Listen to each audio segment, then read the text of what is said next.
Lepo pozdravljeni in dobrodošli v novem AEK podcastu. Moje ime je Nina Smole in danes se bova z Alešem Ernstom pogovarjala o novi vsebini in strukturi spletnih AEK programov, ki omogočajo celostno spremembo.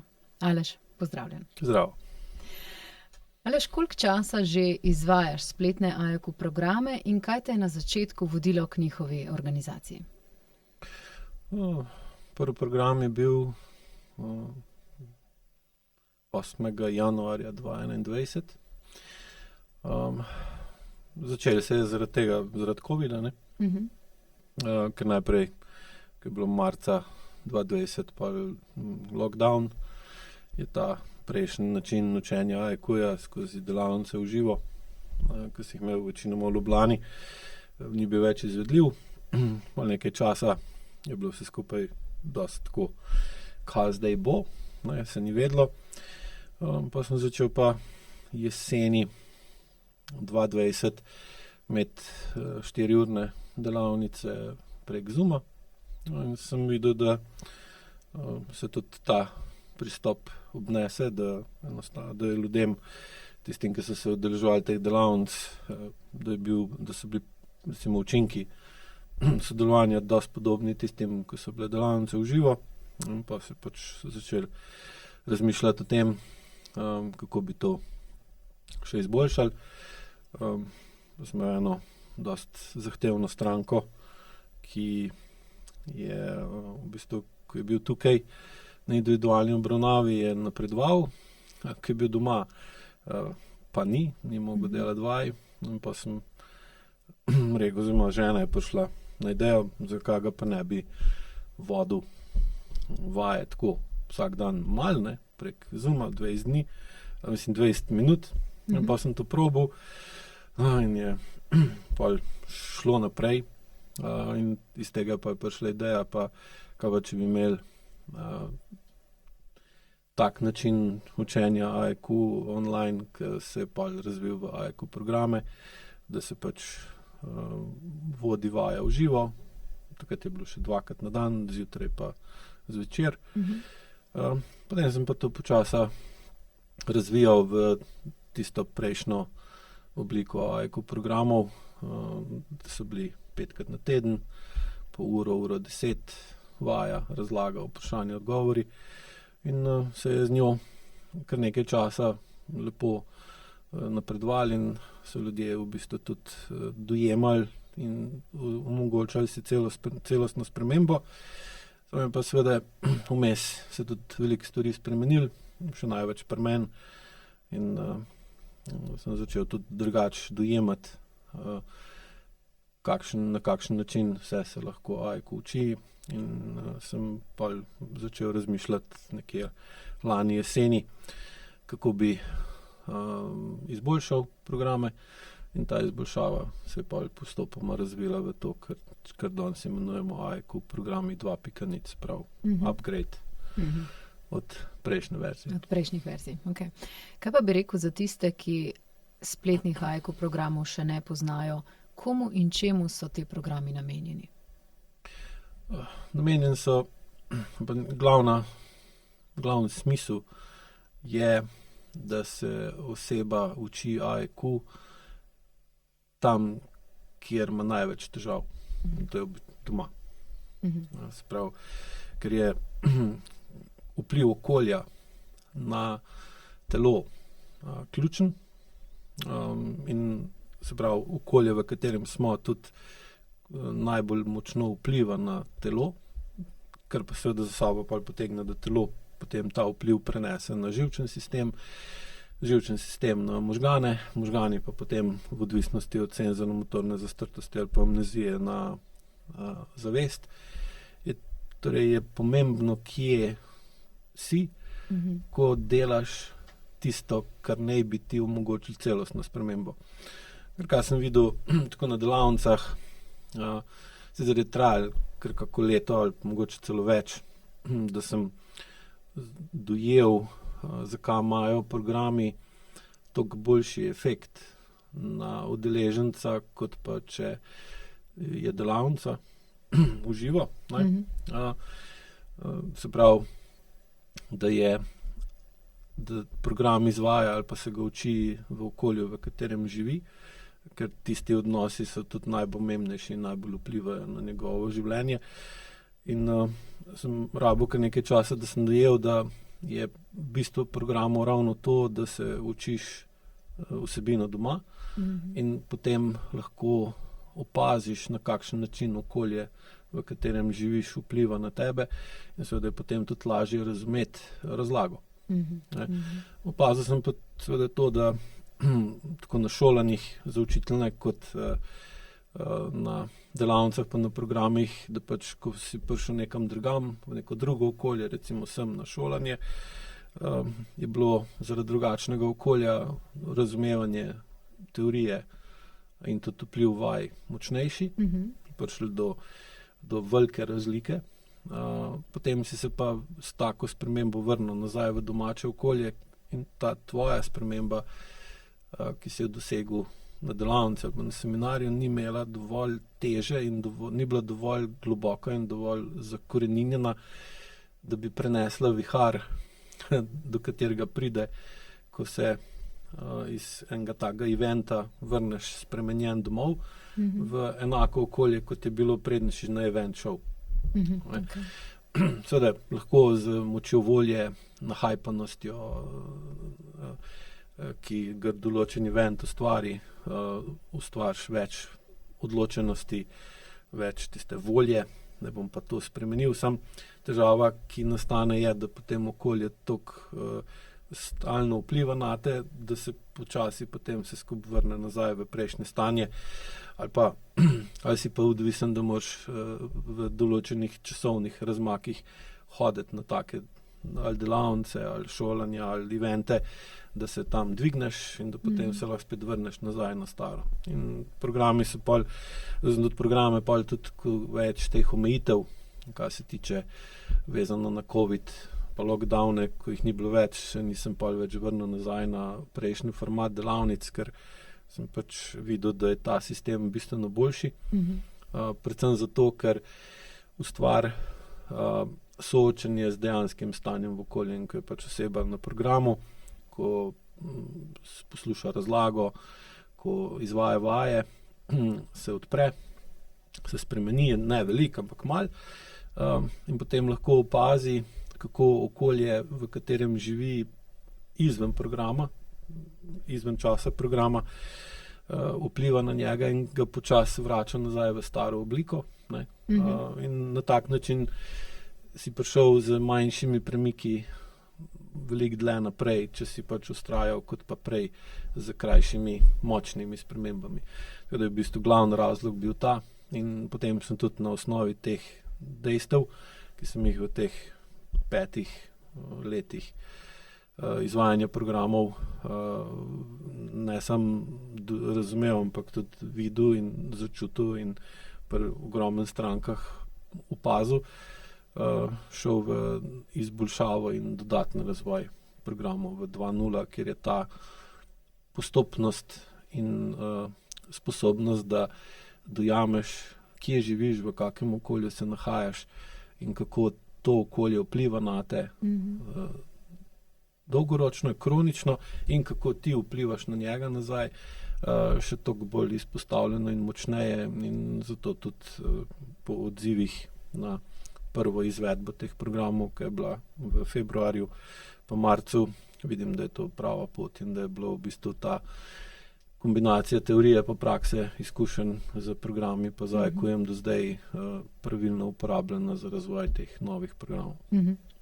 Preden greva na strukturo pa vsebino novih programov, bi te še želela vprašati, ker sva omenila že, da programi, spletni AEQ programi omogočajo celostno spremembo. Kaj pravzaprav iz AEQ vidika pomeni celostna sprememba?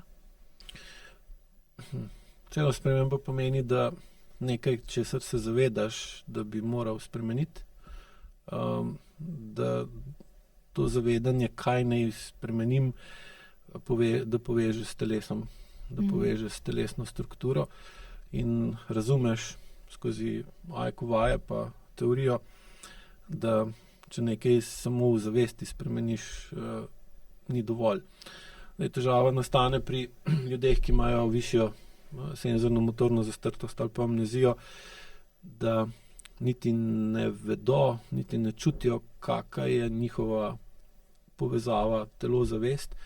In taka oseba lahko potem ustvari dovolj močno senzorno-motorno iluzijo in je globoko prepričana, globoko zavestno prepričana, kar pa ne pomeni, da ta prepričanje gre tudi podzavest, v podzavest ali telo, ampak je to prepričanje tako relativno čuti dovolj globoko, da če on ali ona v zavesti sprejme neko odločitev, da je to in da je to že celostna sprememba in da lahko zdaj zaradi te celostne zavestne odločitve pričakuje, da se bo vse ostalo spremenilo skladno s tem. Ker seveda se kratkoročno lahko, sploh če ima ta oseba močno voljo, močen ego, ker potem lahko s to močno zavestno energijo doseže spremembo. Samo ta sprememba pa ni celostna, ker ne vključuje teles, ne vključuje mase, ne vključuje tistega, kar lahko primemo, ampak ostaja na zavestni ravni, ki pa sploh, če izhaja iz leve možganske polovice, ustvari občutek, da je to celostna sprememba, čeprav je v bistvu samo delna sprememba. Če pa ti v proces vključiš telo, potem se pa začne zmanjševati ločenost telo-zavest in seveda se moraš soočiti s tem, da ti telo lahko v zavest pošle občutke,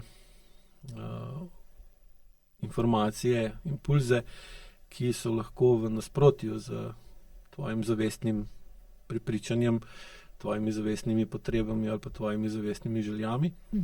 In tukaj pa potem pridemo na področje dviga telesne in čustvene zrelosti, ki omogoča, da v zavesti začutiš in se zaveš, kako telo je v določenem trenutku, se pravi, kako sem, ker ta vprašanje ali pa bolj realen odgovor, ki ga lahko dobiš iz sebe, bolj celosten odgovor na vprašanje, kako sem, ti pa pol seveda omogoči, da bolj jasno določiš, kako okolje vpliva na te in kako ti vplivaš na okolje, kar je pa običajno pri osebah, mogoče ni prav, da rečem običajno, ampak vedno, ker v resnici je vedno. Kar je pa pri osebah, ki imajo kronične težave, tako na telesni kot na vedenjski ali pa odnosni ravni, vedno povezano s tem, da so v okolju kronične težave, da te težave ne čuti, ker jih je pač potlačil ali popačil, ker teh težav ne čuti, se ne zaveda dovolj realno, potem ne morejo vplivati na to, kako on vpliva na okolje ali ona, na kakšen način. In pa pride do popačitve senzorno-motorne povratne zanke. Oseba vedno manj ve, kako je in vedno manj ve, kaj dela ali kaj mu delajo ali delajo. In seveda v takem primeru je nerealno pričakovati, da se bojo vzroki za kronično stanje ali stanja spreminjali. Tako da je celostna sprememba po AEQ-ju pomeni, da oseba spremeni interni partnerski odnos med zavestjo pa telesom. Zaradi tega se bolj zaveda, kje sem, kako sem, in potem se seveda lahko vedno bolj zaveda tudi, kaj naj naredim ali kaj naj ne naredim, da bo jutri drugačen, kot je danes, dolgoročno gledano na pozitiven način. Ker dejstvo je pa seveda tudi to, da bolj ko dvigujemo ali bolj ko izvajamo celostno spremembo, bolj se najprej soočamo s tem, da bolj čutimo, vidimo in razumemo ter sprejmemo, kaj vse ni tako, kot bi lahko bilo ali moralo biti, kljub temu, da smo bili prepričani, da smo v to vložili že veliko časa, da imamo same dobre namene, da hočemo ljudem pomagati, pa ne razumemo, zakaj se nam to ne vrača na podoben način. Zato je seveda tudi pri celostni spremembi največji problem ta, in zato tudi je dejanska celostna sprememba tako redka, da se moraš kar nekaj časa, ko greš v celostno spremembo, ukvarjati z neprijetnimi trenutki in občutki, in da tistih pozitivnih je na začetku zelo malo. Seveda vsak si pa želi, če že vlagam čas, energijo, da bom boljš, da ne bo nekaj časa sam še slabš. Ampak misliš, zdaj sem vložil 1 uro, pa to sem naredil, pa ono sem naredil, pa to nisem naredil, in zdaj pričakuješ neko nagrado. Ne? Zdaj, to je spet povezano s notranjim otrokom, zdaj bolj, ko ima oseba notranjo zrelost drugačno od zunanje, bolj seveda en del njega pričakuje ali pa se odziva kot otrok. In zdaj otrok je pa tako, da če naredi nekaj dobrega, hoče takoj pohvalo ali pa hoče takoj pozitiven odziv. Odrasli pa vemo, da je običajno tako, da če hočeš nekaj dobiti en pozitiven odziv, da je včasih treba kar dolgo počakati. Sem glih 1 mesec nazaj sem posadil češnjo tukaj od zadaj in pa zdaj bom rabil kar nekaj časa počakati na pozitiven odziv tega. Ne? In podobno je tudi pri celostni spremembi in tukaj je posebnost ta EQ-ja, ker dejansko ne sadi rožic, ne govori, da če se potrudiš, da bo pa vse v redu, ali pa da si predstavljaš, kako bo, ko bo bolje, zato da boš lažje prenesel tiste težke trenutke, ker to s tem spet ustvarjaš novo iluzijo, ampak gre postopoma v vedno bolj globok odnos telo, zavest, telo, in ta globina tega odnosa pa bolj definira, kak je globoko zavedanje celostnega sebe in celostnega okolja. In tukaj je tudi en od glavnih vzrokov, zakaj je ta del pri ljudeh toliko zanemarjen ali pa nerazvit, pomanjkanje časa. Ker že verjetno to, ko sem zdaj razlagal, se vsakem zdi, to traja in zahteva čas, ki ga pa danes dejansko ne potrebujemo več imeti. Ker kaj se je pa spremenilo v zadnjih letih, je pa tudi to, da prej ljudje najprej dolgo niso imeli energije, ker je bilo pomanjkanje tako hrane kot druge oblike energije, od elektrike do drugih načinov, do katere energijo prijemo, in so imeli časa dovolj, ne toliko zato, ker so hoteli imeti več časa, ampak ker so mogli dati mir, ker ni bilo energije pa možnosti, da bi nekaj koristnega naredil, si mogel pač počakati. Počakati si mogel, da je zime konc, počakati si mogel, pač, če si hotel češnje jesti, si mogel pač počakati, da pride konc maja, 6. mesec, odvisno od sorte. Če se ti zalušta jesti češnje decembra, kje je problem? Pač greš v trgovino, jih kupaš, jih lahko ješ, kadarkoli hočeš. Jaz se že spomnim, ko sem začel z računalniškimi igricami, ko je bil še ZX Spectrum, to je bilo tam leta 83, 84, si mogel kar nekaj časa čakati, da se je igrica naložila, in danes pač pritisneš klik pa je gor. In kaj se je pa zgodilo, je, da pa smo v bistvu z industrijsko revolucijo dobili vedno bolj poceni in bolj zanesljive energije, kar pomeni, da smo lahko čas, ki smo ga imeli na voljo, bolj učinkovito uporabili na račun večje porabe energije. Se pravi, če si predstavljaš, koliko energije porabiš, da prideš iz Ljubljane sem na podcast z avtom, ali pa če bi šla s konjem, ali pa če bi šla z vlakom, ali pa če bi šla peš, koliko časa za to porabiš. In zdaj, ker je pač energija pocen, relativno pocen, in je v bistvu njena dobava zelo zanesljiva. To so se že par dni nazaj pogovarjala, kolikrat je včasih elektrike zmanjkalo, ker je bila nevihta, pa je grmel. Pa se rekel, veš, čas, ne. 40 let nazaj, če bi tako grmel, bi že elektriko Zagotovo izklopili. zmanjka, Zdaj, če elektrike zmanjka, to že nekaj nenavadnega. In ta višek energije in večja zanesljivost energije je povzročila pomanjkanje časa. In pa so ljudje imeli vedno manj časa in vedno več energije, kar pa potem vodi v pregrevanje. Preveč, prehiter, premalo počitka, premalo možnosti za počitek ali pa tudi premalo vzgleda, ker včasih si pač videl druge ljudi, da pač niso nič počeli, ker ni bilo energije. Si pa tudi ti bil tak, zdaj pa kamorkoli pogledaš, vidiš, da ali pa najbolj se slavi, povzdiguje tiste, ki so pridni, ki so aktivni, ki so skozi nekaj počnejo, ki spijo 3-4 ure na noč. Wow, lej, kak je ta sposoben, pa to, čeprav je to v bistvu katastrofa za celoten organizem. In zdaj smo pa prišli že v to obdobje, ko je tehnologija toliko zanesljiva pa razvita, da lahko marsikakšno stvar naredi namesto nas in nam s tem da čas.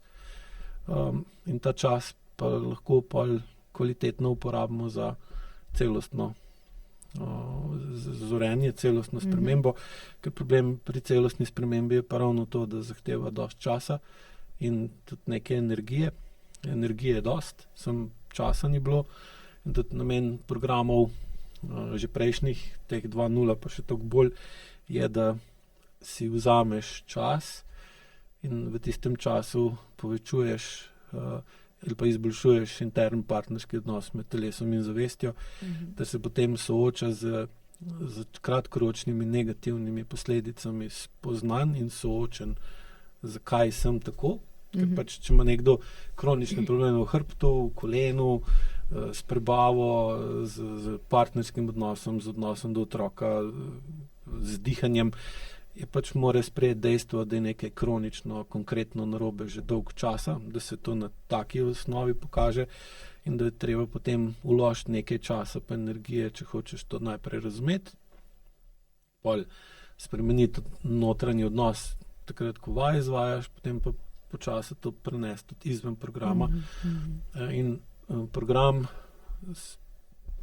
tudi s prejšnjo strukturo in s to novo strukturo ti v bistvu omogoča, da v svojem okolju, tam, kjer živiš, in si pod najmočnejšim vplivom okolja in ti imaš najmočnejši vpliv na okolje. Ne? Ker seveda, če recimo si na programu, pa se spreminjaš vsak dan malo, potem ta tvoja sprememba je tudi postopna na tiste, ki so okrog tebe. Če greš pa ti na eno celodnevno ali pa dvodnevno delavnico, greš v eno drugo okolje, tam lahko dosežeš veliko večjo spremembo, ker je okolje prilagojeno temu in se umakneš iz svojega okolja, v katerem imaš vedno največ kroničnih težav. In potem ti priješ nazaj ful drugačen in pa se okolje temu upre in te poskuša čim prej dati nazaj na staro nastavitev, zato da bo vse tako, kot je bilo, kar pa seveda potem povzroča veliko napetosti, veliko problemov, kregov, pritiskov, izseljevanj, pogojevanj, ker jaz sem bil zdaj tam, pa sem dal Jurja pa pol za ta event, jaz hočem zdaj imeti nekaj od tega in zdaj se moraš ti spremeniti, zato ker sem jaz drugačen. In pa seveda programi, pa to razdelijo na daljše časovno obdobje z večjimi, mehkejšimi vplivi, ki pa spet so dovolj veliki, da jih razumeš in da opaziš, da to je zdaj malo drugače, pa to je malo drugače, pa to je malo drugače in pa se to začne pa počasi skupaj seštevati kot kapljice vode. In na tak način je upor okolja na tvojo celostno spremembo bistveno manjši in je s tem logično tudi celostna sprememba bistveno večja. Čeprav na začetku imaš občutek, da je manjša, ni tako gremo na juriš, tako leva možganska pa ego pa seveda to obožujeta. Sam seveda je pa to ko rečejo, kak si dobil, tak si izgubil. Hitro dobljeno, hitro izgubljeno.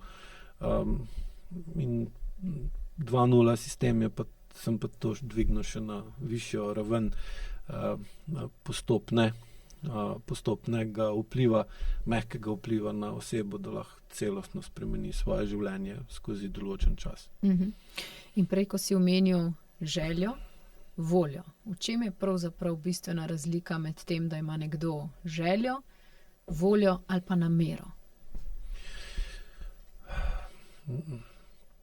Najprej, želja je bolj iz telesa, volja je bolj iz glave. Namera je pa nekje vmes. Okay. Zdaj pa sem vprašanje, koliko realno čutiš željo, ker lahko imaš željo, lahko imaš pa potrebo. Zdaj, če hočeš nekaj več, kot si navajen, boš rekel, da je to želja. Če pa potrebuješ nekaj, kar ti je normalno, je pa potreba. Pa seveda je že tukaj se razlikuje. In zdaj, če ima oseba višjo senzorno amnezijo ali pa senzorno zastrtost, recimo je vpliv njegove desne možganske polovice na razmišljanje, kakšen sem, kako se počutim, manjši, bo zelo težko določil, ali ima potrebo, ali ima željo, ali pa bo potrebi rekel želja, ali pa želji potreba. Ker seveda, če si predstavljaš, če ti nekdo reče nekaj, da nekaj potrebuje, ali pa da nekaj želi, kdaj je večja verjetnost, da bo dobil tisto, ko potrebuje ali ko želi? Ko si želi. A ne? Tak, ko nekaj potrebuješ, je to potreba. Odvisno, kdo je na drugi strani. Če je na drugi strani oseba, ki želi... Govorimo na splošno. Ja, ampak recimo, če je na drugi strani oseba, ki želi nekomu ugoditi, bo večja verjetnost, da mu bo... Zato pa zdaj to razlagam. Se mi zdi, da je večja verjetnost, da ko bo nekdo meni rekel, to si želim, pa sem jaz v odnosu s to osebo v soodvisni vlogi, da bom to omogočila in to recimo dala, če je v skladu z mojimi možnostmi. Načeloma, pa če razmišljaš o hierarhiji, kaj je bolj pomembno, to, kar potrebuješ ali to, kar si želiš. Je pa potreba, ja. Hrana je potrebna, češnje v decembru so pa želja. In če ti bo nekdo rekel, lačen sem, rad bi jedel, bo rekel, potrebujem hrano. Prevodu, ne? In boš se veliko bolj potrudila, da bi mu hrano dala, kot če bo rekel, da si želi češnje decembra. Zdaj, če bi jih imela, ali pa če ti ta oseba pomembna, ali pa če bi rada te osebi zadovoljila željo, seveda se lahko tudi zelo potrudiš. Recimo tak primer je noseča ženska, ki bo si nekaj zaželela, ampak bo moški pa to mogel, to željo bo moški mogel slišati kot njeno potrebo. Ker če tega ne bo slišal, bo imel problem. Razumeš? In pa imaš potrebo pa željo in iz potrebe in želje pa lahko pride do volje. Zdaj, če gremo tukaj gledati na kemični ravni, na telesu ali pa možganski ravni, potreba ali želja poveča prenos serotonina iz trebušne votline v možgane. In bolj kot pa se serotonin pripenja na receptorje za serotonin v možganih, bolj se zavedaš potrebe ali želje. In ko so te receptorji dovolj zasedeni, se pa iz te serotoninske nasičenosti začne povečevati dopamin. In več, ko imaš dopamina, več imaš volje, ki ti omogoča, da zadovoljiš potrebo ali si izpolniš željo. Že tukaj imaš razliko. Zadovoljiti potrebo, izpolniti željo. Kaj je bolj bistveno? Že tukaj vidiš. In pol, ko ti z voljo, ki iz dopamina začneš delovati, se razvije pa tvoja namera. To gre tako po vrsti. Namera pa pol kaže na to, da si že zelo pripravljen, da boš dejanje izvedel in greš potem iz namere v dejanje, ki potem naredi tisto, ali ti zadovolji potrebo, ali pa izpolni željo. Tak je to. Tak. Potem krog. Ja. Zdaj, bolj, ko si učinkovit v tem, lažje si zadovoljiš potrebe in izpolniš želje, torej si krajši čas v simpatičnem stanju in daljši čas v parasimpatičnem stanju. In ko si pa dlje časa v parasimpatičnem stanju, je pa verjetnost, da boš imel kronične probleme zmanjšana. Predvsem zato, ker parasimpatično stanje ti omogoča nižjo napetost mišic, s tem manjši pritisk v telesu in s tem manjšo napetost v telesu, kronično povišeno napetost, ki se pa spremeni v kronično vnetje, bolečino ali stanje. Druga nujna stvar, ki jo parasimpatično stanje daje, je pa, da v parasimpatičnem stanju bolj realno odgovarjaš na vprašanje, kako sem in kaj delam ali kaj sem delal.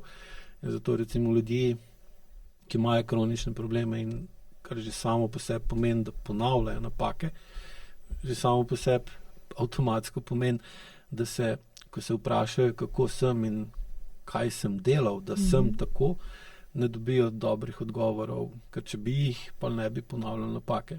In več, ko si v parasimpatičnem stanju, kar pa svetno pomeni, da si samo v parasimpatičnem stanju, ker pa si pa opravilno nesposoben ali pa nezmožen zadovoljiti potrebe ali izpolniti želje, ampak jih mora nekdo drug namesto tebe, ker pomeni, da greš v otroka, noter nazaj spet, ali pa v dojenčka celo. V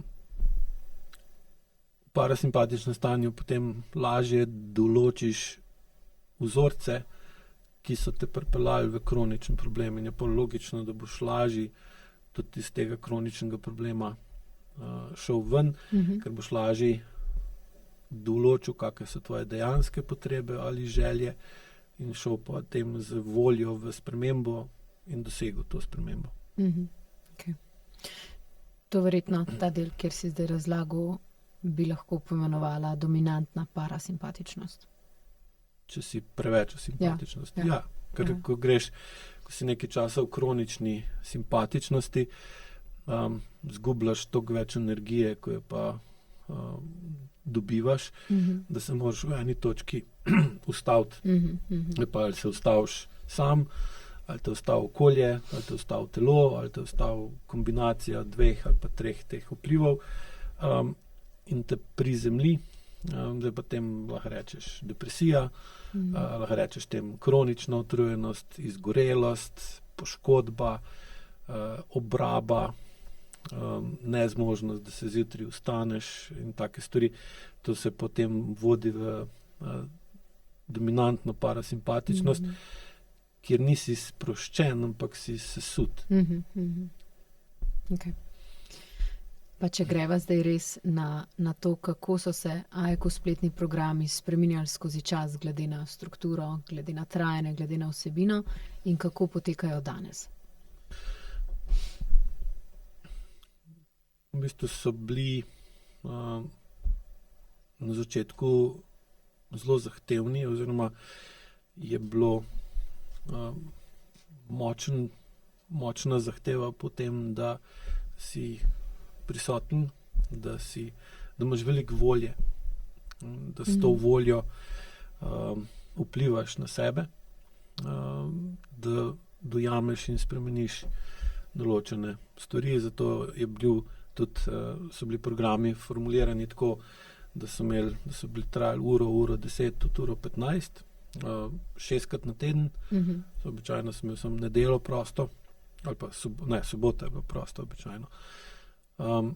Zato, da je bil support AEQ-ja v programu tistemu, ki je hotel se z AEQ-jem ven spraviti iz kroničnih problemov, čim bolj konsistenten, kroničen in tak, da je pač bil narejen z moje strani nanje. Sprav, da udeleženci so rabili priti na program, biti na programu tisti čas, narediti vajo, poslušati odgovore na vprašanja, in potem so bili spet prosti, tako kot šola. Na tak način je bilo. In pač s takim 30, pa imel sem celo 60-dnevne programe, s takim pritiskom si pač dosegel določen vpliv, ki je potem dal seveda tudi rezultate.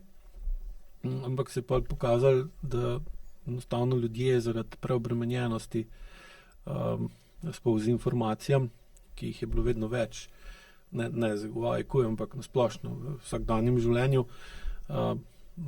so vedno težje to dejansko dojeli in potem so tudi bili veliko bolj utrujeni, izčrpani ali pa jim je padla pozornost in je bilo potem vedno bolj vidno, da je treba spremeniti pristop.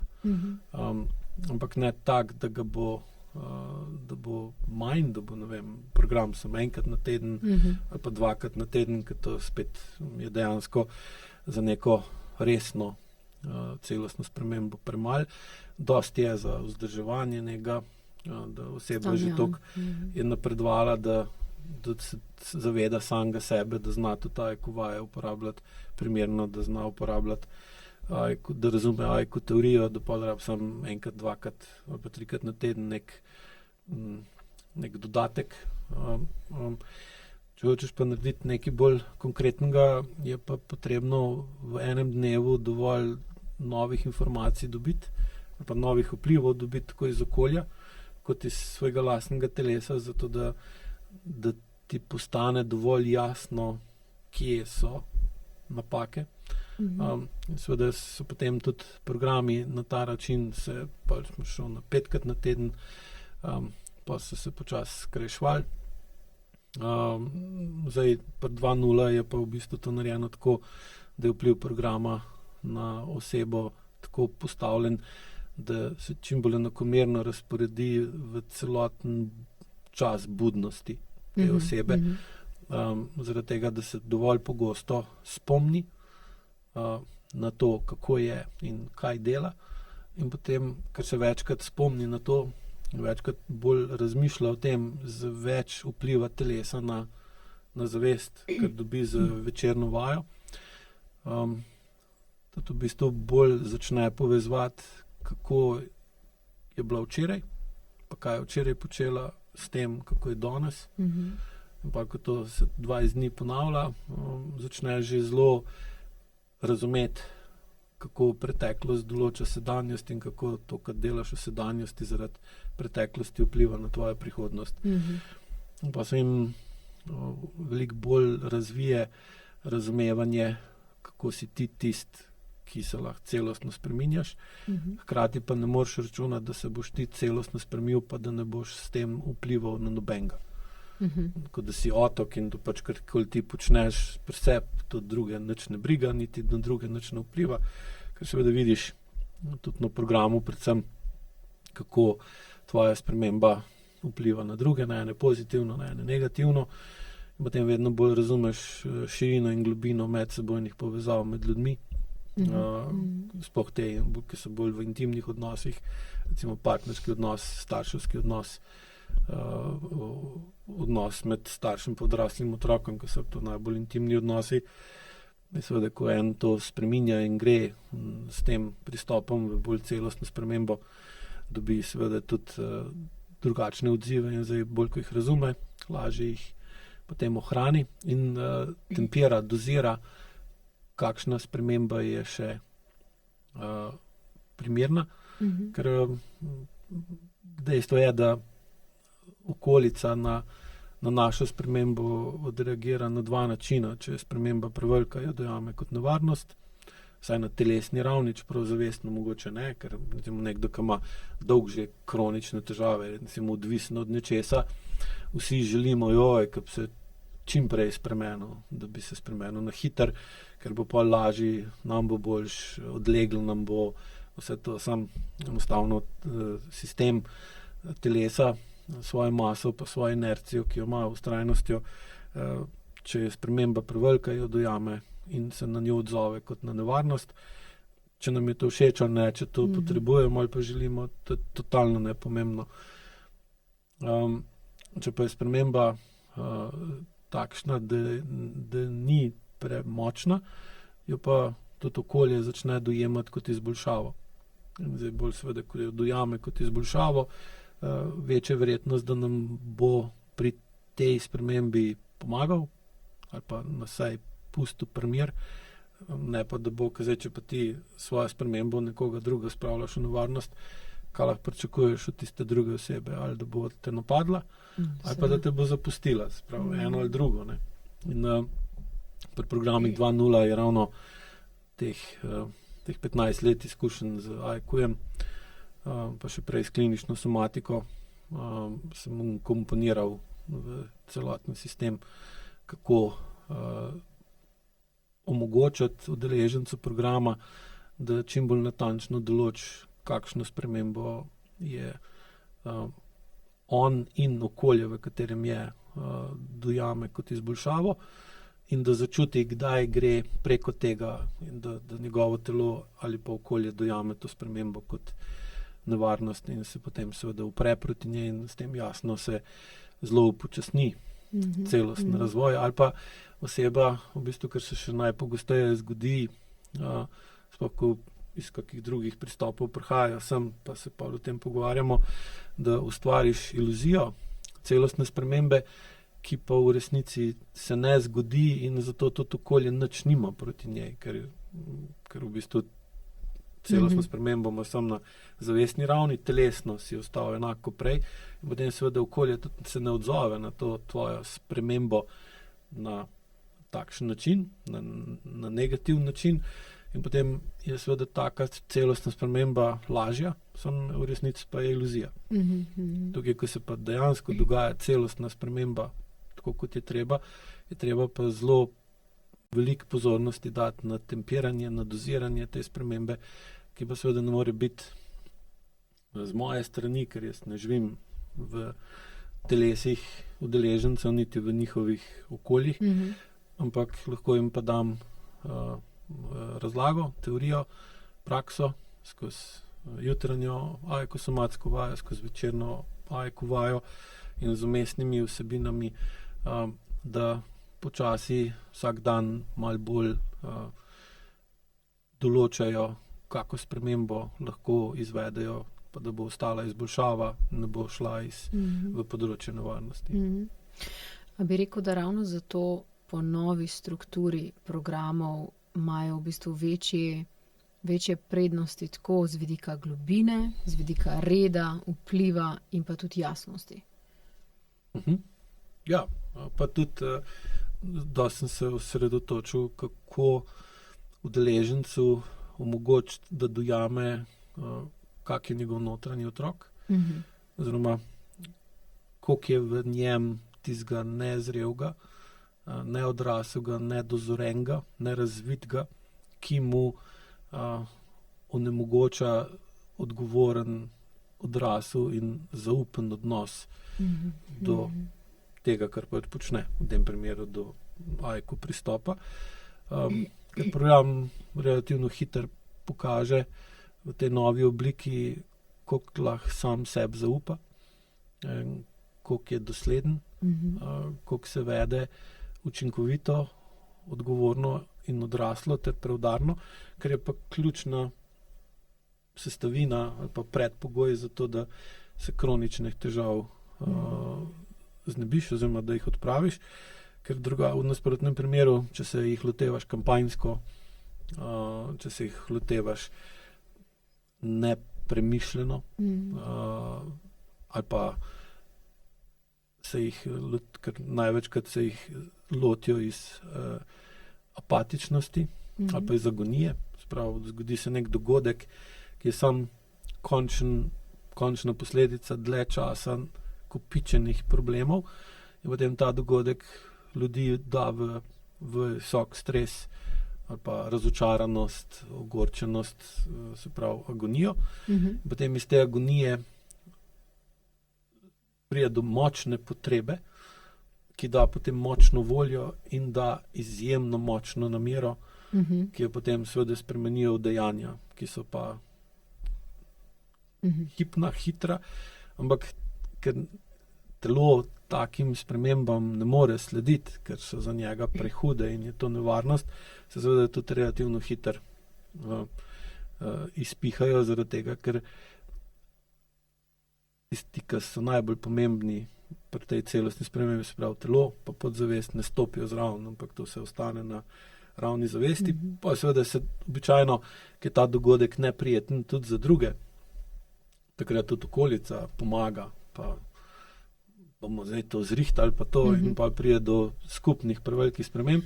Pa so seveda za obe strani, tako za tega, ki se spreminja prehiter, kot za okolico, ki mu najprej z interesom pomaga pri tej hitri spremembi, potem pa v določeni točki spozna, da ker so oni pomagali njem, da se spreminja, se oni niso spreminjali in oni ostanejo enaki, ta pa je drugačen. In pa je seveda razlika v napetostih med tem, ki se je na hitro spremenil, pa med temi drugačne, in ko te pridejo k sebi, pa je ta sprememba v bistvu obsojena na propad. Ne.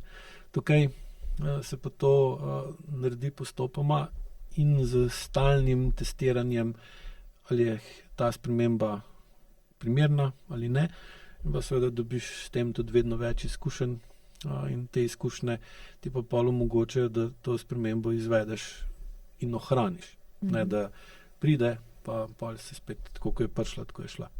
Okay. Kaj pa vsebinsko? Zdaj svoje programe deliš vsebinsko na 3 veje, če lahko temu tako rečeva.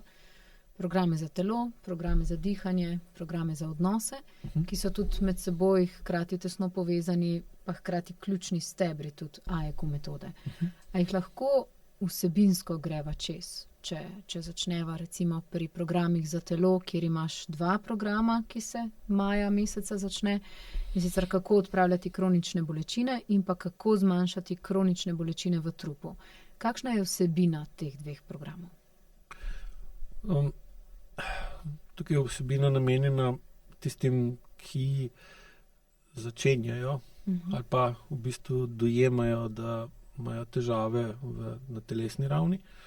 Se pravi, da imajo zaradi kronično povišane mišične napetosti telesne bolečine in želijo ali potrebujejo povečati svoje razumevanje, kaj se sploh dogaja na telesni ravni, da sploh prideš v situacijo, da imaš kronične telesne napetosti. Se pravi, zakaj pride do nezmožnosti, da bi dovolj zgodaj začutil, kako nekaj na tebe vpliva kronično neprimerno, kako te nekaj, kar se dogaja v tebi ali okrog tebe, boli. In potem, ker logično je tako, ne, da bolečina ima osnovni namen ta, da se začne zaradi tega, ker te nekaj zaboli, povečano zanimati, zakaj te boli. Pač, če se udariš, boš vedno pogledala, kva je zdaj to bilo. Če te nekaj pič ali na nek drug način, če ti je slabo, ali vedno tvoja zavest zaradi bolečine spremeni fokus in te nekaj, kar te je prej zanimalo ali pa ti je bilo pomembno, potem se hierarhično premakne na nižjo raven in to, kaj me zdaj boli, se premakne na najvišjo možno raven in potem svojo pozornost usmeriš v to. Zdaj po tej logiki, če bi to delovalo tako, kot je treba, bi oseba imela samo akutne bolečine, ne bi bilo nobenih kroničnih, ker bi akutno bolečino jasno začutila, dovolj dobro razumela, zakaj je do nje prišlo in iz tega vem, kaj se dogaja, vem, zakaj se dogaja, dobila sama ali pa od nekoga druga, ki ima izkušnje s tem, očeta, mame, nekoga tretjega, kaj naj naredim, da se to ne ponovi. In če se akutna bolečina ne ponovi, ne more se spremeniti v kronično. Kronično pomeni, da se ponavlja. In pri takih ljudeh, za katere so programi serije Telo, je in praksa, vsakdanje počutje, to, kako se počutijo, ko pridejo s prehoda, kako se počutijo zvečer, ko grejo spat, kako se počutijo zjutraj, ko se vstanejo. Zakaj jih, ko nekaj počnejo na določen način, začne nekaj na določen način boleti, ali pa zakaj že vnaprej vejo, da zdaj bo taka sprememba vremena, torej že po vremenski napovedi lahko napovedo, kdaj jih bo nekaj bolelo. Torej pomeni, da imajo kroničen problem, ne akuten. Te programi so namenjeni, da postopoma začnejo bolj jasno razumeti in iz telesa čutiti, kako sem in zakaj. Kaj me boli, kaj mi povzroča bolečino, na kakšen način uporabljam telo, pa tega ne razumem, ali nočem ali ne smem razumeti, da me telo z kronično bolečino opozarja na kroničen problem, ki ga jaz ne znam določiti, pojasniti, razumeti in iz tega ven speljati spremembo, ki bi odpravila kronično stanje. Ker je seveda kronično stanje pa ne moreš odpraviti, če ne pride do spremembe. Seveda zdaj lahko gremo v spremembe, ki pridejo od zunaj, da začnemo imati določena zdravila, da gremo na določeno obravnavo, tako ali drugačno. In potem nekdo drug omogoča spremenjen vpliv na nas, da se gremo zdraviti, in to običajno pomaga. Običajno pa ne odpravi vzroka za problem, ki je dosti bolj globok in je vedno povezan s kronično mišično napetostjo. In potem, ko zmanjšujemo SMA pa SMZ z vajami na programu, lahko vedno bolj opazimo, kaj nas kar naprej vrača v stanje kronične bolečine in postopoma seveda lahko potem tudi spremembo svojega odnosa do telesa spremenimo in se v enakih okoliščinah vedemo malo drugače kot prej. In ta mala sprememba, če jo potem vzdržujemo pa jo povečujemo, lahko in vedno tudi ustvari dovolj veliko spremembo odnosa do telesa, da lahko potem v enakih okoliščinah se odzovemo drugače in s tem tudi seveda lahko svojim drugačnim odzivom v enakih okoliščinah vplivamo na to, da do teh okoliščin ne prihaja več na enak način. In potem se tudi seveda, ker se mi drugače odzovemo na okolje, se potem tudi po zakonu o vzajemnem učinku mora okolje drugače odzvati na nas in potem pride do celostne spremembe, ki pa seveda potem zmanjša ali pa tudi odpravi kronično telesno bolečino, ker oseba ne rabi več biti kronično napeta. Manjša, ki je kronična napetost, seveda manjša je pa tudi verjetnost, da pride do kroničnega vnetja, manj kot je kroničnega vnetja, manj je kronične bolečine, manj kot je kroničnih bolečin, manj je kroničnih bolezni. Okay. Kaj pa v programih dihanja, kjer imaš pa 2 programa, kako izboljšati izražanje in uporabo čustev in pa kako izboljšati spanje? Kaj pa je njuna vsebina? Tukaj je pa osredotočanje na posebno vrsto gibanja, ki mu rečemo dihanje. Ker dihanje je seveda posledica spremenjenih mišičnih tonusov v telesu. Če hočemo vdihniti, moramo določene mišice napeti, določene mišice naj bi sprostili, in zaradi tega pride do spremembe oblike trupa in trup se poveča in zaradi tega, ker se poveča, se v njem zniža tlak plinov v prsnem košu, ker se prsni koš spremeni po obliki in se pol tudi pljuča spremenijo. In ker se tlak zaradi povečanja volumna trupa v pljučih zmanjša, gre lahko zrak v pljuča. Ko gremo v izdih, se sistem obrne in določene mišice, ki so se napele in določene, ki se ne bi sprostile zaradi vdiha, se potem začnejo glih obratno sproščati, druge pa napenjati in se trup zmanjša, stisne, in ker je volumen trupa manjši, se pritisk v pljučih dvigne in ker se pritisk v pljučih dvigne, gre zrak lahko ven. Torej, je dihanje v celoti pogojeno z mišičnimi kontrakcijami, sprav s telesom.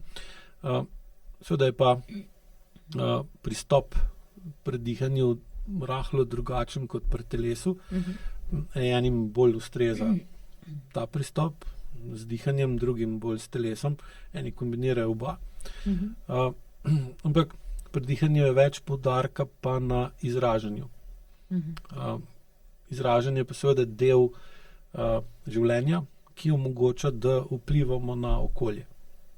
In določa tudi, kako se mi odzovemo na to, ko okolje vpliva na nas. In seveda pri kroničnih težavah, ki jih oseba ima, ima kronične težave z izražanjem, ki so seveda spet povezane s telesom pa z mišičnimi napetostmi, tako kot v programih za telo. Pri dihanju je pa več poudarka na čustvih. Predvsem zato, ker čustva najlažje in tudi najbolj učinkovito izražamo skozi pogovor. Za pogovor seveda potrebujemo spet dihanje, ker potrebujemo zrak za vdih, da lahko skozi izdih izgovorimo. Plus tega je pa še ta značilnost dihanja, da je manipulacija z dihanjem direktno povezana z manipulacijo s čustvi.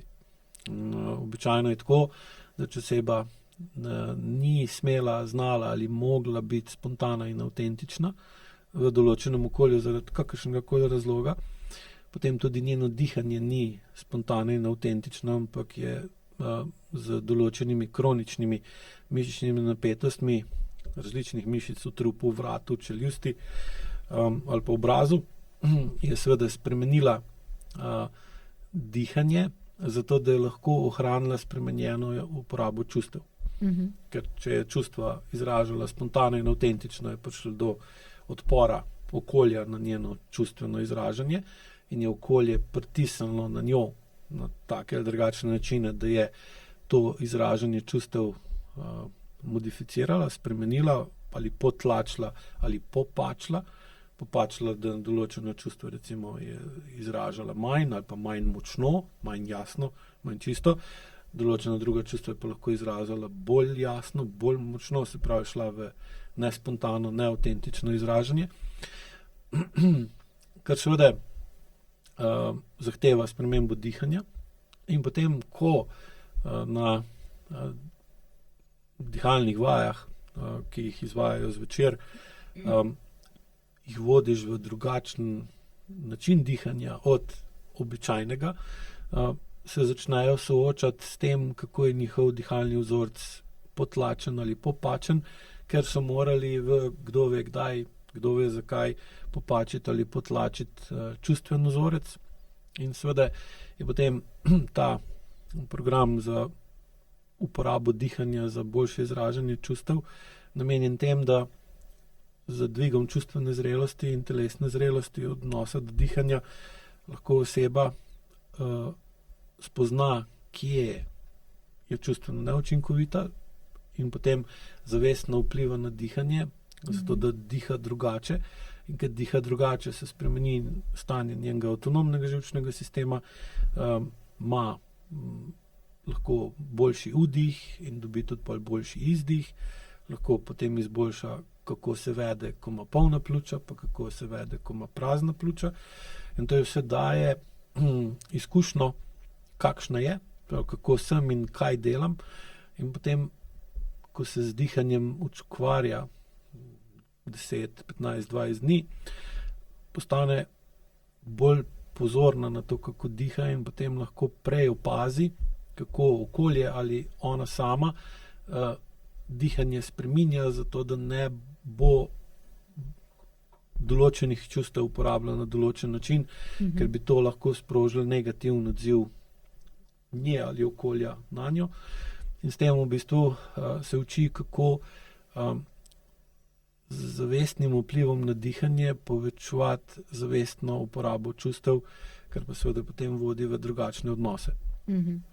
Program namenjen spanju je pa namenjen tem, da ko si neučinkovit v reševanju problemov ali zadovoljevanju želja, ker je seveda spet povezano s tem, kako ima SMA pa SMZ, pa čustveno zrelost, pa telesno zrelost, se tako kot na dihanje vpliva to tudi na spanje, ker spanje je tudi en od osnovnih sestavnih delov biti živ, tako kot je pri telesu krčenje pa sproščanje mišic, je seveda pri dihanju je samo dihanje in del tega sistema, kako dihaš, je pa tudi kako spiš.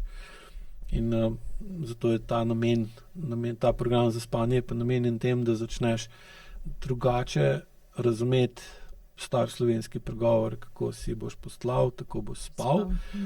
Oziroma, pravi, ko ga obrnemo, tako kot spiš, tako si postlal ali pa so ti postlali drugi. In seveda zdaj se lahko tukaj premakneš v vlogo otroka in jokaš, da naj ti drugače posteljajo, zato da boš ti bolj spal, ker je seveda starševa dolžnost, dokler je oseba otrok, sem jaz na mojih programih otrok, vsaj takih po EMŠO nimam. Torej, imamo odrasle osebe, ki po spanju sodeč si niso ali še vedno si ne znajo dobro postlati postelje in iščejo razloge, zakaj ne spijo dobro drugje, ne v tem, kako si posteljo posteljajo, ali pa od drugih zahtevajo, da spremenijo njihovo poslo, zato da bodo oni bolj spali, kar pa za sabo potegne spet, da grejo v soodvisno vlogo in da so nemočni, nemoč pa pol vodi v močna čustva. Po drugi strani pa ne moreš ta močna čustva dati tistemu, ki ti posteljo postelja, ker si od njega odvisen in se pa zaciklaš v to, da imaš avtonomen živčen sistem kronično ali preveč vzburjen, da si v kronični simpatičnosti, pa ne spiš dobro, ker spiš premalo, ali pa greš v dominantno parasimpatičnost, pa spiš preveč in se ne moreš prebuditi iz spanja, sploh greš v bistvu bolj v funkcijo trnulčice. In zdaj pogosto v obeh primerih, tako oni, ki spijo premalo, ko oni, ki spijo preveč, iščejo nekega princa, da jih bo rešil iz tega spanca, iz tega neučinkovitega spanca, in ko skozi uporabo programa začneš spoznavati, kaj vse vpliva na spanje in da je spanje pokazatelj tega, kaj se s tabo dogaja, ko si buden in kako lahko ti v svoji budnosti vplivaš na to, v kakem okolju boš spal, bo seveda pol tudi vplival na to, kako boš spal. Seveda je pa spet tukaj tako kot prej, pri celotni predvigu celostne zrelosti je tudi pri spanju problem ta, da na začetku bolj, ko znižuješ SMA pa SMZ, bolj, ko se zavedaš, kako si in zakaj si tako, nekaj časa ne spiš dobro. Zaradi tega, ker pač dober spanec je posledica, ne pa vzrok. Tega, da tisto, kar da te ne bremeni to, kar se je dogajalo včeraj in da te ni strah tega, kar se bo zgodilo jutri. V takem primeru dobro spiš. Vse ostalo je pa pač variacija na temo in ta program je namenjen tem, da ljudem, ki se ga udeležijo, pomaga razumeti širino in globino spanja, za tem, da lahko pa oni sami svojo celostno spremembo vplivajo na tisto, kar dejansko onemogoča dober spanec. Se spomnim, da sva že v podcastu o spanju govorila o tem, da je dober spanec posledica urejenega dne. Ampak ne samo enega, ampak večjih dni. Oziroma posledica tega, koliko si lahko zaupaš, da boš s tem, kar delaš danes, imel boljši jutri. Ker če greš ti spat z celostnim prepričanjem v boljši jutri, boš spal dobro, ker se bo zbudil v boljši jutri. Seveda ti lahko greš tudi v iluzijo, da bo jutri boljši, ker se bo zgodilo nekaj, ali pa bo nekdo drug nekaj naredil, ali pa se to, kar sem naredil narobe danes, ne bo imel takih posledic za jutri, pa se sam tolažiš, pa si zatiskaš oči ali pa karkoli. Realno pa tvoje telo, kako spiš, pa tvoje telo spi. In če ta občutek, da se zbujaš v slabši jutri, dejansko stanje, katerega lažje določiš, če se bolj točno vprašaš, kako sem in kaj delam, bo seveda tudi razumel, zakaj ne spiš dobro. In bolj, ko boš razumel, zakaj ne spiš dobro, več boš imel motiva, po drugi strani pa tudi potrpljenja, ker opazil boš pa tudi kaj, če se prehitro spreminjaš, ne glede na interes ali potrebo ali željo, ne boš dobro spal, zato ker je tvoje telo v nevarnosti. Ali pa v nevarnosti okolice, v kateri spiš, in če ti s svojimi dejanji spravljaš okolico v nevarnost, tam ni glih dober spad. Ja. Ker pa pride do tega, da se počutiš ogroženega. Ker če ti njih ogrožaš, tudi s tem, ko se spreminjaš na boljš, ker ko se ti na bolj spreminjaš, pa jim dokažeš, da si se spremenil in da nisi več enak, kak vzgled daješ drugim, da se lej tudi oni, ne? Kaj pa, če se oni nočijo. Se tega ustrašijo. Ja, in pa seveda tudi en od bolj priljubljenih načinov, kako podzavest sabotira celostno spremembo, je težave v spanju. Okay. Bolj kot to na programu razumeš, bolj v bistvu lahko tudi s tem, kako spiš, veš, kdaj in na kakšen način spremembo izvesti, do kje, kolikokrat, in pa z doziranjem celostne spremembe z uporabe AIQ-ja greš postopoma v vedno boljši jutri in potem seveda je tudi tvoje spanje vedno bolj trdno, ker si zaupaš, da lahko zaspiš. Ker ko zaspiš, na koncu zgubiš nadzor nad svojim življenjem. Ga prepustiš nekom drugem ali neki vztrajnosti in to je tisto, kako si postlal, tako bo spal. In seveda tudi to in izražanje in čustva in spanje in kako smo in kaj delamo, vse to tudi bistveno vpliva na naše odnose. Pa če greva pogledati ta tretji steber tvojih programov, kako dvigniti čustveno zrelost v odnosih in pa zrelejši partnerski odnos. Kaj pa je vsebina teh dveh programov? No, že naslov pove. Mogoče kakšen stavek primerjave obeh. Program za dvig čustvene zrelosti, to mislim, da sem imel največkrat v preteklosti. In sem v bistvu ga še dodatno izboljšal. Ker čustvena zrelost je pač posledica višje telesne zrelosti in ti omogoča, da določeno čustveno stanje, ki ga imaš v sebi ali pa prihaja iz okolice vate, sprejemaš ali si v njem in ohraniš zavesten vpliv na to stanje. Kar pomeni, da te ne odnese, da te ne odplavi, da te ne preplavi čustvo, tako tvoje ali pa od nekoga druga ali drugih.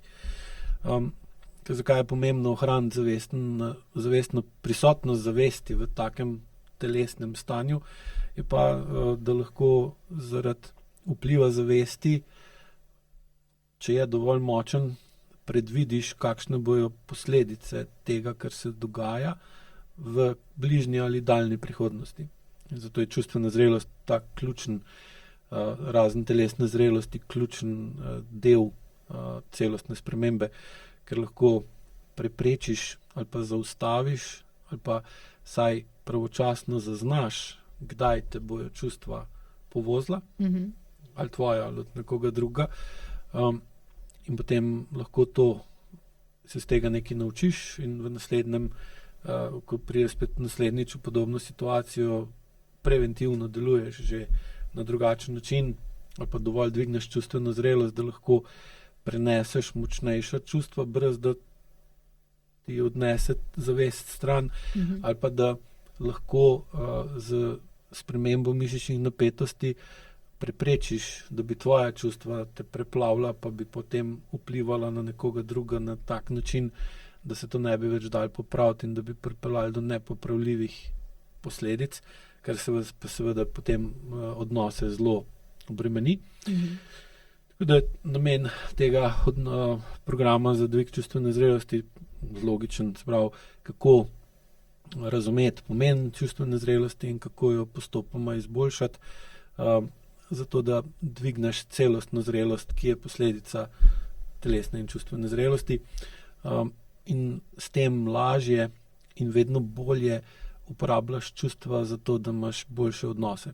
Boljši odnosi, bolj učinkoviti odnosi, bolj zavestni, spontani in avtentični odnosi. Zdaj tako, če vsak reče, jaz bi rad bil spontan, ali pa sem spontan, ali pa sem avtentičen, večini ljudi je to to bi rad bil, ali pa to je prav, to je ultimativen cilj mojega odraščanja, zorenja in to. Ampak problem je, če recimo nisi dosti telesno ali čustveno zrel, vede se pa spontano, pa avtentično, potem je lahko tvoje vedenje in s tem vpliv na druge neprimeren. Se lahko vedeš ali preveč kot nekaj ali premalo kot nekaj in tega niti pol ne opaziš, ker te čustvo odnese in se ne zavedaš, kakve bojo posledice tega, kar bom naredil ali delam. In potem to lahko spoznaš šele dosti kasneje, ko je že konc, ko več ne moš nič narediti. In potem bi šla v občutek obžalovanja, sramu, krivde, ker te bo spet lahko zakrči. Oziroma čustveno nezrela ali pa telesno nezrela oseba bo to občutek sramu in krivde običajno projicirala kot agresiven napad na nekoga drugega. In seveda se sama ne bo nič naučila z tega in bo napako ponavljala in bo imela kronične probleme v odnosih. Z višjo čustveno zrelostjo pa seveda lahko to vedenje spreminjaš in je verjetnost, da boš napake ponovil vedno manjša, ker jih vedno bolj celostno zaznavaš, vidiš, čutiš, obravnavaš in vedno bolj veš, kaj delaš in kako si, ter je verjetnost, da boš ponovil napako manjša. In potem so tvoji odnosi vedno bolj urejeni, kar pa seveda potem pozitivno vpliva tako na dihanje kot na telo. Teda in obratno, bolj ko razumeš telo, bolj ko razumeš dihanje in bolj ko veš, kaj se ti na telesni ravni dogaja ali pa na ravni dihanja, lažje boš urejeval odnose, tako da te programi so med sabo, lagiš pač najprej na odnose, pa pol na dihanje, pa na telo, ali greš na telo, pa dihanje odnose, ali na dihanje, pa telo, pa to je, kakor želiš. Ker je vse med seboj prepleteno, po drugi strani je pa vsak program toliko drugačen, da je samostojna celota, ki ti poveča sposobnost, da en del življenja razumeš in se v njem vedeš drugače, kar pomeni, da lahko uvedeš tako imenovano kreativno kroničnost, to je spet najko izraz, ki pomeni, da ponavljaš nekaj, ampak na drugačen način kot prej in da je sprememba glih toliko večja, da je dovolj velika, ni pa prevelika in s tem ustvarjaš novo kronično vedenje, ki potem postopoma spremeni okolje in podzavest. In čustvena zrelost ti pa tukaj pol pomaga, da začneš čustvo vedno bolj jasno in točno uporabljati in ker si bolj telesno in čustveno zrel, je manjša nevarnost, da bo tvoja spontanost in avtentičnost povzročila slabšo prihodnost. Potem se ti vedno manj bojiš ali pa se ti upira biti spontan pa avtentičen in tudi okolje, ki vidi, da se ti da bolj zaupati, ga je manj strah, ko boš bil ti spontan pa avtentičen, ker bi to za njih pomenilo določeno nevarnost in ta način celo vedno večkrat v parasimpatičnem stanju. Ker pa spontanost pa avtentičnost pa ne morata biti prisotna brez sproščenosti. Sproščenost je pa tista, ki te pelje v parasimpatično stanje. Zdaj, ker se ljudje bojimo biti spontani in avtentični, ker ne zaupamo do sebe in lastni telesni in čustveni zrelosti, potem z odsotnostjo sproščenosti, kar pa zahteva kronično mišično napetost ali pa dominantno parasimpatičnost, držimo iluzijo, da smo spontani in avtentični, čeprav v resnici nismo, in ta razlika med tistim, kar imamo v sebi, pa kar dajemo ven, pa seveda ustvarja lahko kronične napetosti, ki vodijo v kronična vnetja, bolečine in bolezni, tako na področju telesa, dihanja, odnosov in naprej. Za zrelejši partnerski odnos je pa namenjen temu, da oseba, ki že dela na zorenju lastnega odnosa do sebe, internega partnerskega odnosa, potem poskuša in se uči, kako biti bolj telesno in čustveno zrela v partnerskem odnosu in kako partnerski odnos peljati stran od izvrteljaka kronično soodvisne osebe pa kronično narcisne osebe, ki je glavni vrteljak, ki je v ozadju nezrelih partnerskih odnosov oziroma kroničnih težav v partnerskih odnosih, ker je en od partnerjev primarno kronično soodvisna oseba, drug se vede kot kronično narcisna oseba in tukaj potem partnerski odnos ni povezan iz čustvene in telesne zrelosti, ampak iz odvisnosti eno druga. Soodvisna oseba rab narcisa, da je edin sposoben toliko energije vzeti, kot je soodvisna oseba lahko da. Narcis pa seveda rab ob sebi soodvisno osebo, ker je že od majhnega navajen, da so mu dali, predvsem mama mu je dala preveč in je bila mama odvisna od tega, da je on bil sposoben prevzeti čustva pa odnos, ki je bil prezahteven za njega kot otroka in je pa mogel dozoreti v narcisno obliko. In seveda je pa pol postane on odvisen od tega, da mora iz okolja dobiti dovolj močen držlaj ali pa dovolj pogosto, dovolj velike energije, če ne ima občutek, da je nepomemben, da je neviden. Sprav, oba, tako so odvisna oseba kot narcis, imata pretiran odziv na medsebojni odnos, ampak je kontrasten in zato en druga potrebujeta in nekaj časa lahko sta zelo dobra skupaj, sam seveda je potem ta neučinkovit odnos za ene in z druge strani vod pa v to, da je vedno več težav enih in s tem imaš pol, da so odvisna oseba je odvisna od tega, da mora reševati težave in brez težav ne zna funkcionirati. Narcis je pa tak, da kar naprej povzroča težave, ne zna živeti brez težav in pa seveda spet rabta en drugega. In v tem programu bo glavni poudarek, kako razvoj vloge,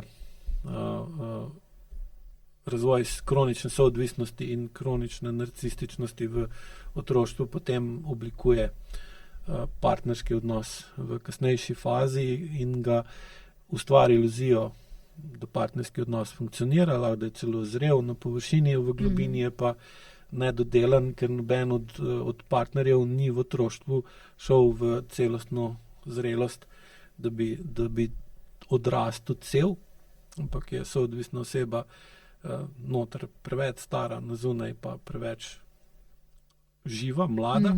Narcis je pa na zunaj preveč star, recimo mu, ali pa ugasnjen, noter je pa čisti otrok. Tako da tukaj bo to, ampak ključ je pa tudi seveda to AIQ praksa, da je zrel partnerski odnos najbolj zdrava stvar, ki jo lahko naredimo, če hočemo imeti boljšo prihodnost. In vpliva pol tako na telo, kot na dihanje, kot na spanje, kot na vse ostalo. Kot na starševski odnos, kot na ostale medsebojne odnose. Ne? Tako, te programi pridejo pa še kasneje. Okay. Kaj pa bi rekel, kdaj je pravi čas, da se posameznik odloči za enega izmed teh 6 programov? Ko sprejme dovolj resno odločitev, da bi rad dosegel celostno spremembo. Ampak tako res celostno, ne samo navidezno celostno ali pa površinsko spremembo, ki se potem interpretira kot celostno, ampak da gre v proces, ki je v bistvu, ki ga program omogoča, ki je tako zasnovan, da z veliko različnih smeri vpliva na to, da se spremeni njegov notranji ustroj. Odnos med telesom, zavestjo, zavest, telo in potem ta sprememba odnosa, njegovega internega odnosa v njem povzroča spremembo odnosa do okolja. In da to naredi in da to želi narediti na tak način, da dejansko bo imel dolgoročen efekt, ne da gre noter zato, da lahko reče, da dela na sebi, v bistvu pa ne, ali pa niti noče, da bi res nekaj naredil, ker bi se pol mogel spremeniti in pol, ko se spremeniš do sebe, je prva od stvari ta, da se začne zavedati svojih lastnih napak, kar je pa neprijetno nekaj časa. Po drugi strani je pa nujno, da te napake spoznaš, ker jih drugače ne moreš ponoviti. Ker če ti te napake pripisuješ drugim, ne moreš odpraviti, če jih ne zaznaš. Jih ne moreš, jih boš ponavljal tako. Ker če napake pripisuješ drugim, ne pa tudi sebi ali samo sebi, boš pač rekel, ok, oni so krivi, jaz nisem nič kriv, torej moram preprečiti, da oni ne bojo to napako ponovili do mene. In če sočasno ne greš tudi v to, da preprečiš, da bi ti to napako ponovil do drugih, boš pač nek drugje ponovil to isti problem na drug nivo. Ne? In taki ljudje so najbolj primerni za uporabo AEQ programov 2.0 spletnih. Okay. Koliko programov zaporedno pa svetuješ posamezniku, da obišče? In kdaj je potrebno narediti premor z vidika integracije znanja pa spoznanj, ki jih na programih pridobimo? To v bistvu namen programu je, da sami postopoma vedno bolj spoznajo, kaj jim in zakaj in dokje in koliko jim koristi, kaj je pa že preveč. Ker bolj ko zmanjšuje SMA pa SMZ, bolj točno veš, kaj mi pomaga, kaj mi odmaga, kako, zakaj, kje. In zato so programi tudi tako narejeni, da so različni in da lahko v bistvu zbiraš sam, koliko deležb boš imel, ali boš bil na programu enkrat na teden, dvakrat na teden, trikrat na teden, štirikrat ali pa petkrat na teden. Vidim, da ljudje nimajo težav s tem, da znajo že kar lepo presoditi sami, koliko rabijo podpore strani mene, ki te programe imam oziroma jih vodim, kdaj pa tega ne rabijo. In potem seveda dostikrat tudi kombinirajo pol še s knjigam. Recimo ne gre na program, ampak tisti teden se uči ali pa uporablja AEQ somatiko iz knjig ali z basni ali z pot iz kroničnih bolečin, in je spet druga smer vpliva, in se drugače dojame, drugače živeti. In pa recimo imam kar nekaj takih primerov, ko recimo basni berejo en mesec, pa grejo po navodilih, ki jih knjiga nudi, pa pridejo pa na program spet, program drugače razumejo kot prej. In na ta način v bistvu gradijo sebe kot tisto osebo, ki se opazuje, ki se občuti in aktivno razmišlja, s čim in na kakšen način, do kje si lahko pomaga, da postaja vedno bolj telesno in čustveno zrela. Tako da nekega plonk cegelca, koliko da zdaj na 2 programa pejte 20krat, pa na 2 10krat, to ni smiselno. Ni enačbe. Sem jo imel vsak v sebi. No, tako je. In zdaj, zato smo tudi programe tako oblikovali, da je možno izbirati veliko različnih smeri. Recimo, greš na program odnosi, pa spoznaš to in ono, običajno je pa tudi zahtevno za sprejet, in pa ti recimo super paše, da greš pa recimo na program za telo, 10 udeležb, 2krat ali pa 3krat recimo na teden, ker drug fokus je fokus bolj na telo, ni na odnose, in pogledaš na svoje življenje še malo z tega konca, ne sem zunga, ali pa recimo na programu za dvig čustvene zrelosti dojameš, kako vse, kakšne imaš odnose, in potem je seveda lažje iti na program za izboljševanje spanja, da pa pogruntaš še, zaradi takih pa takih tisk, ki si se naučil na enem programu, povežeš pa z vsebino druga programa, ali pa opaziš recimo, da ko hočeš dvigovati čustveno zrelost, da imaš težave z izražanjem čustev, greš pa recimo na program dihanja za izboljšanje izražanja čustev, ali pa obratno, boljš izražaš čustva zaradi programa na čustvih in dihanju, in potem vidiš, da ti manjka čustvene zrelosti. In greš na odnose, ne? Ali pa greš ali pa vidiš, da to izboljšana učinkovitost uporabe čustev postavlja pod preizkušnjo partnerski odnos. In se pokaže, da partnerski odnos ni tako učinkovit, homogen, ko si želel, mislil ali upal, da je, Rabim več vedeti in potem greš proučevati ta aspekt svojega življenja. In tako pač kombiniraš, kolikor imaš časa, energije, pa potrebe za tem učenjem po lastni presoji.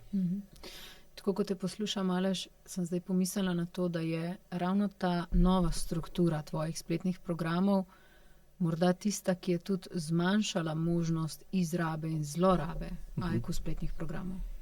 Ja, to je bilo eno od bistvenih področji, ker ravno v prejšnjih letih je prihajalo do vedno več zlorab AIQ-ja ali izrab, tudi strani učiteljev in je pa bilo treba celoten sistem spremeniti, ga izboljšati, poudariti jasne navodila, jasne usmeritve, pravila, po katerih se to zmanjša na minimum. In seveda je pa tudi tukaj več pravil, več določenosti, več razlag, da tisti, ki AIQ uporablja, se zaveda in njegovih zmožnosti in tudi njegovih omejitev. Ker zadnja stvar, ki jo želim, je, da nekdo dojema AIQ kot neko čudežno rešitev, ki reši vse probleme, ker glih tako ima omejitve, ker temelji na fizikalnih zakonih in času. Te zakoni in čas imajo pa vsi svoje omejitve in ima tudi pol AIQ tak. Tako da je na teh programih verjetnost nezavedne izrabe ali zlorabe AIQ-ja bistveno manjša. Seveda še zmeraj je lahko, ampak se tukaj veliko prej zaveš, da to počneš in pa je pa na tebi kot uporabniku, ali boš to še zmeraj počel ali ne. Ja, ker vsakdo pa lahko zlorablja karkoli. Kdaj pa je tisti trenutek, ko morda določenim posameznikom poleg obiskovanja AIQ spletnih programov svetuješ še individualno obravnavo pri AIQ učitelju določene stopnje? Običajno po končanem programu, ker na programih je tudi, so vprašalniki, začetni vprašalnik, so vmesni vprašalniki, končni vprašalnik in potem lahko na osnovi procesa, ki se dogaja znotraj programa, udeleženec bistveno bolj pokaže meni kot tistem, ki analizira vprašalnike, kaj se dogaja z njim, in pa seveda lahko dobi tudi na koncu programa analizo in potem tam dosti bolj globok lahko razume, kaj teh 20 dni oziroma en mesec časa pokazal. In pa na osnovi tega se mu da lahko bolj jasno ali natančno priporočilo, kaj zdaj. Ali je smiselno iti še na dodatno individualno obravnavo in kam, zaradi česa. Sprav, 30 dni, koliko program traja, v bistvu 20 dni plus vikendi, je že nek časovno obdobje, da če nekaj počneš po določenem principu, se vidi, kakšen si cel. Ker vpliv programa je jasen in če v določenem okolju imaš določen vpliv, se lahko tvoj odziv interpretira potem kot to, kakšen si ti kot celota in potem odvisno na tem, na katerem programu je, ker vem, kak ima ta program vpliv na udeleženca, lahko po tem, kako se vede na programu, vidim tudi, kakšen je veliko bolj globok noter in tukaj potem lahko dobi feedback. Zdaj pa s tem pa mora pa on naprej. Ja, kaj bo s tem naredil? Tam je tudi pa priporočilo, če je smiselno iti na individualno obravnavo ali ne, ali glede na to, kaj se dogaja, kak je najbolj primeren naslednji program, če je. Sem tukaj v bistvu ni kot recept, ali pa ukaz, ampak dodatna analiza, ki stranki potem ali pa udeležencu programa omogoča, da bolj jasno se odloči, kaj naj zdaj naredi. k tebi na individualno obravnavo lahko pride stranka, ki se na primer še ni udeležila nobenega tvojega spletnega AEQ programa? Lahko, čeprav temu v bistvu pa niti ne rečem individualno obravnavo, ampak uvodni pogovor. Aha, To pogosto zberejo. Tam v bistvu greva v stranko v analizo, kaj se sploh dogaja in na osnovi tega, kaj pove, kako pove, kakšne težave ima, lahko z dosti visoko verjetnostjo določim, zakaj je tako, kje je glavni problem ali pa kje je tista težava, ki je trenutno rešljiva. Ker dostikrat pridejo z željo, da jim poveš, kaj je narobe, iščejo tisto ta glavno težavo, samo pogosto je ta glavna težava tako velika, da je ne moreš se lotiti reševati, ker enostavno nimaš energije, znanja, možnosti ali časa, in zato jih najprej usmerim na rešljivo težavo, in potem skozi rešljivo težavo dobijo vztrajnost, inercijo, da grejo reševati potem malo večjo težavo, pa še malo večjo težavo in pol počasi enkrat pridejo do največje težave, ki pa takrat več sploh ni največja, ampak je bistveno manjša.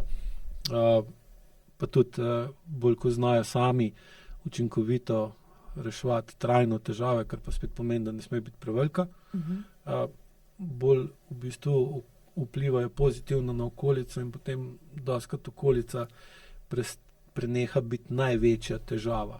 In se ta največja težava sama razgradi zaradi tega, ker je prej reševala toliko manjših. Okay. Organiziraš pa poleg AEQ spletnih programov še AEQ spletna predavanja. Čem je razlika med tema dvema? Verjetno je bistvena razlika, ne? In kaj pravzaprav posameznik lahko od udeležbe na AEQ predavanju pričakuje? Namen je bolj ozko usmerjena razlaga določenega specifičnega problema. Se pravi, program je namenjen za bolj poglobljeno in delo z določenim stanjem predavanja se pa namenjeno bolj informaciji ali pa dodatnem izobraževanju. Ko da greš na neko dodaten pouk, zato da bi bolj razumela določen predmet. In seveda so tudi časovno so krajši, traja 1 uro ali pa uro pa pol. Pa tudi na predavanjih lahko oziroma predavanje omogočajo, da oseba tisto, kar razlagam, bolj globoko razume, ker so predavanja kombinirana z vajami. Predavanje pa je vaja in pa tisto, kar slišiš na predavanju, pride globlje vate zaradi vaje. Ni pa predavanje namenjeno temu, da boš na predavanju to, kar boš zvedel, da bo pa je to zadosti, da lahko rešiš problem. Čeprav, če imaš dovolj visoko telesno pa čustveno zrelost že pred tem zaradi uporabe AEQ-ja, je lahko predavanje pa tista kaplja čez rob. Ali pa tist zadnji, tist, ki prevlada, da rečeš, zdaj pa razumem še to in pa je zadost, da lahko se lotiš ta problem reševati celostno in trajno z ostalimi. Ni pa dosti, da greš sam, recimo, zdaj grem pa na to predavanje in zdaj mi je jasno, zakaj sem kronično soodvisna oseba ali pa zakaj odnos mojih staršev vpliva na moj partnerski odnos v sedanjosti in zdaj mi je vse jasno in lahko to spremenim. Kratkoročno, seveda lahko, dolgoročno ne.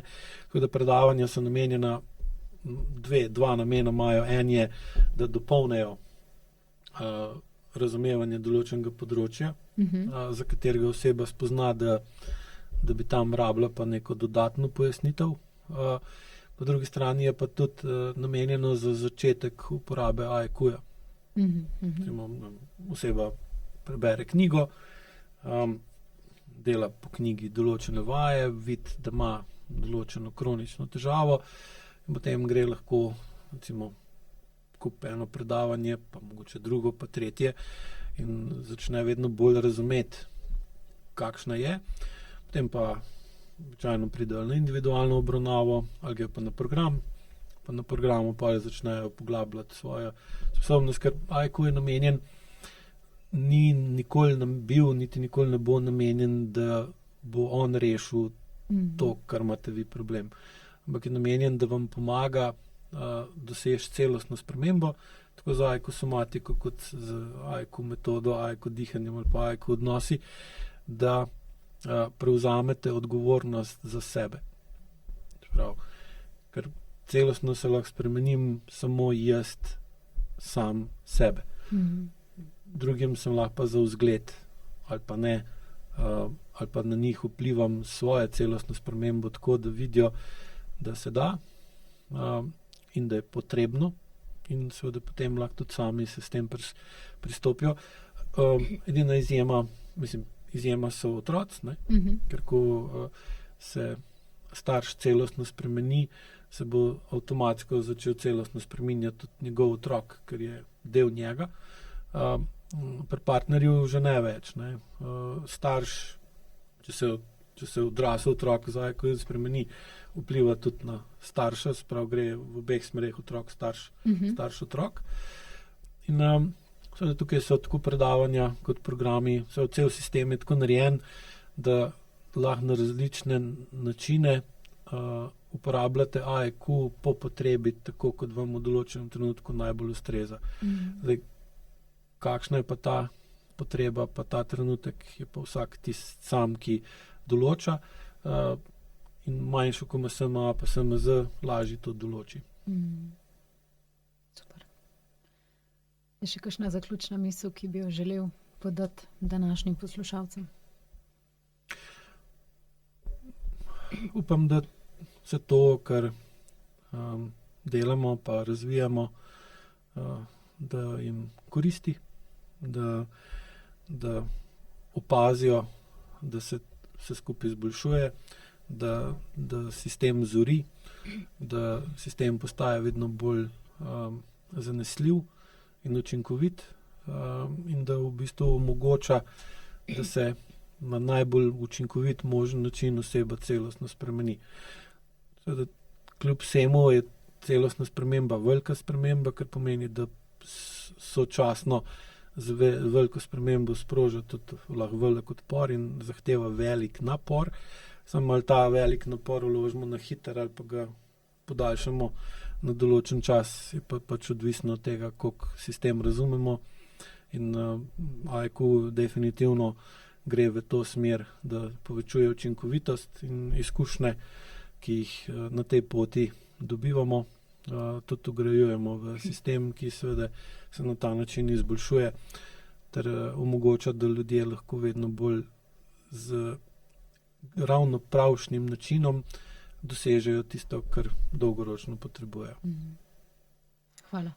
Prosim. Jaz se strinjam s tabo, da je, če primerjam zdaj, če sem 4 leta v spoznavanju in učenju IQ-ja, da v zadnjem letu lahko rečem, da sem veliko več stvari zaznala pri sebi, kot pa prej v 3 letih. Tako da mislim, da je to tudi en pokazatelj, da zadeva gre v pravo smer, tako da hvala ti. Sem tega vesel. Hvala tebi in tudi vam, gledalci. Hvala, ker ste ostali z nama, pa nasvidenje do prihodnjič. Nasvidenje.